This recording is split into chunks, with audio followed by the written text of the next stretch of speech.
El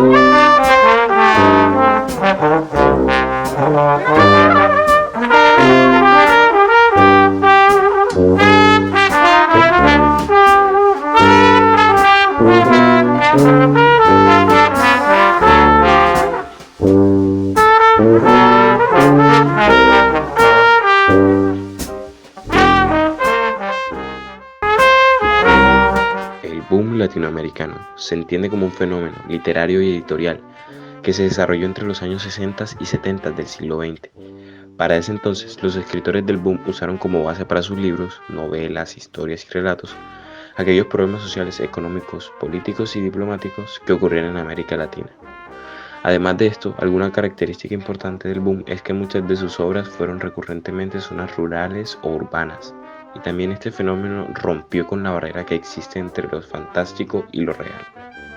Su obra más representativa es Cien años de soledad del escritor colombiano Gabriel García Márquez. El post-boom es un movimiento literario que tuvo lugar, como su nombre lo indica, después del auge del boom latinoamericano. Además de esto, los autores del post-boom prefieren la narrativa histórica y la incorporación de la cruda realidad a sus escritos. Miguel Ángel Asturias. Nació el 19 de octubre de 1899 en la ciudad de Guatemala, en Guatemala. Murió en Madrid el 9 de junio de 1974, pero sus restos reposan en el cementerio Père-Lachaise, en París.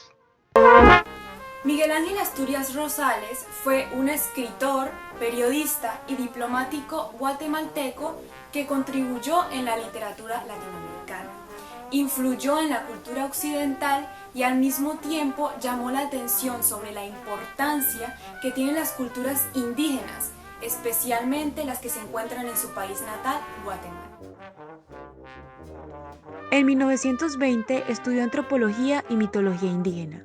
Se graduó de abogado en la Universidad de San Carlos en Guatemala y en 1933 ejerció la docencia universitaria y fundó el Diario del Aire, primer radio periódico del país. En 1965 ganó el Premio Lenin de la Paz y luego en 1967 ganó el Premio Nobel de Literatura con su famosa novela El Señor Presidente. Miguel Ángel pertenece al post-boom, que significa el periodo que ocurrió después del boom latinoamericano. Este autor empezó a escribir en 1908. Cuando era un estudiante, escribió y realizó el primer borrador de una historia que más tarde se convertiría en la novela El Señor Presidente. Una de sus obras más importantes es la novela El Señor Presidente, publicada en 1946. Esta obra gira en torno a un contexto histórico-social de Guatemala a comienzos del siglo XIX y refleja de forma directa la realidad que se vive en un país dirigido por un tirano dictador, Manuel Estrada Cabrera. La novela refleja todo ese sufrimiento que este tipo de gobiernos ocasiona a la población, ya sea la violencia, la corrupción, el desprecio por las clases desprotegidas, la explotación y la injusticia social.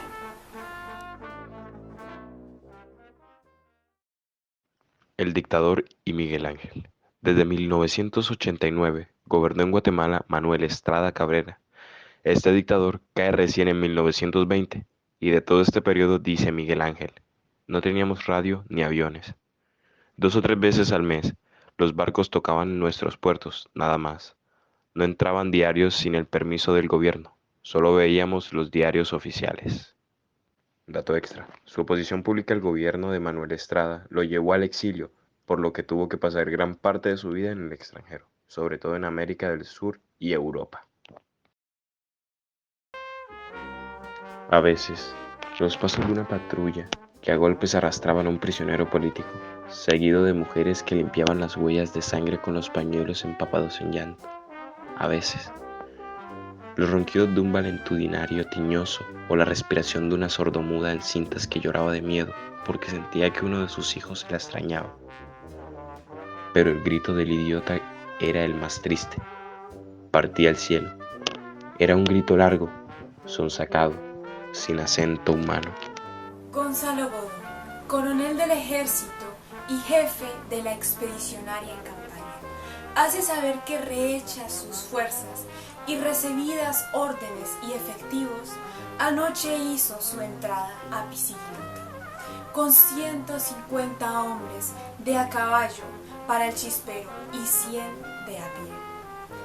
Flor para el machete, todos dispuestos a echar plomo y filo contra los indios de la montaña.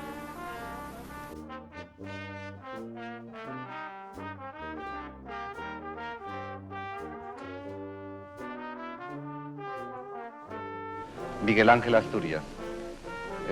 Maestro, ¿quiere usted decirnos algunas opiniones suyas? Primero sobre la literatura hispanoamericana, sobre el valor que tiene la literatura hispanoamericana como mensaje a los pueblos europeos. Como lo he explicado aquí en el coloquio, la literatura latinoamericana y especialmente la novela tiene un carácter puramente de testimonio, de lucha, de combate.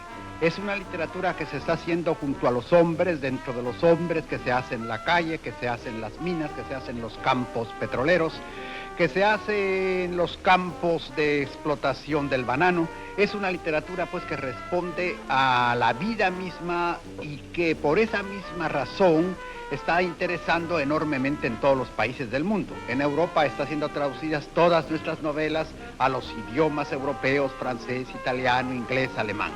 Este fenómeno se debe principalmente a que en nuestras novelas va el hombre unido a la naturaleza, a la gran naturaleza americana, que sigue siendo algo deslumbrador.